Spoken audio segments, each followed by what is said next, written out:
చౌదరి గారు ఇంకో question sir. మీరు అంటే ఇందాక ఈరోజు మహేష్ గారి బర్త్డే, ఆ బర్త్డే సందర్భంగా అంటే ఆయనతో గతంలో యువరాజ్ సినిమా చేశారు. అప్పుడుగా ఆయన సూపర్ స్టార్ కాదు, కానీ ఇప్పుడు రాజమౌళి గారితో కూడా చేస్తూ ఒక మళ్ళీ ప్యాన్ వరల్డ్ మూవీ చేయబోతున్నంటే అంత గొప్ప స్థాయికి ఎదిగాడు కదా. ఎలా అనిపిస్తుంది? అంటే మీరు అంత ఎక్స్పెక్ట్ చేశారు నేను ఫ్యూచర్లో అంత గొప్పగా అవుతాడు అనేసి మీకు అనిపించిందా? మహేష్ బాబు చాలా మంచి పొజిషన్లోకి వెళ్తాడని నేను ఎక్స్పెక్ట్ చేయడం కాదండి, ప్రపంచం అంతా కూడా కన్ఫర్మ్ చేసింది. ఆయన బాలనటుడుగా ఉన్నప్పుడు ప్రపంచం కన్ఫర్మ్ చేసిన వాళ్ళు బాలకృష్ణ గారండి. ఫస్ట్ నందమూరి బాలకృష్ణ గారిని ప్రపంచం కన్ఫర్మ్ చేసింది.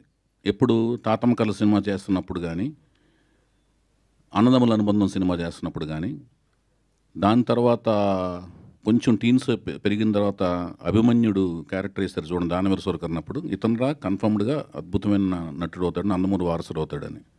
అట్లాగూ మహేష్ బాబుకి కన్ఫర్మ్ చేశారు, ఘట్టమనేని వారసుడు అవుతాడు ఇతను, డెఫినెట్గా సూపర్ స్టార్ అవుతాడని.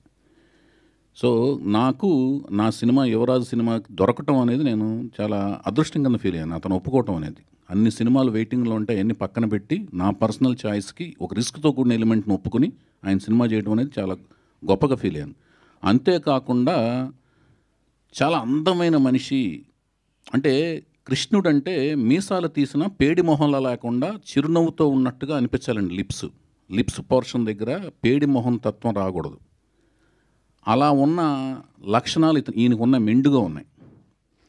అందుకని నేను పట్టి మరీగా యువరాజ్ సినిమాలో కృష్ణుడి గడపలో ఆయన ఏంచి రిక్వెస్ట్ చేసి ఆయన ఎంతో ఒప్పించి కృష్ణుడి గడపలో చూసుకున్నాను ఆయన్ని.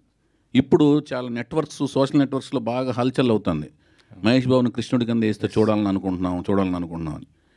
నాకు అప్పుడే అనిపించింది, మీకు అర్థమైంది కదా నేను చెప్పిన లాజిక్ బిహైండ్ దట్.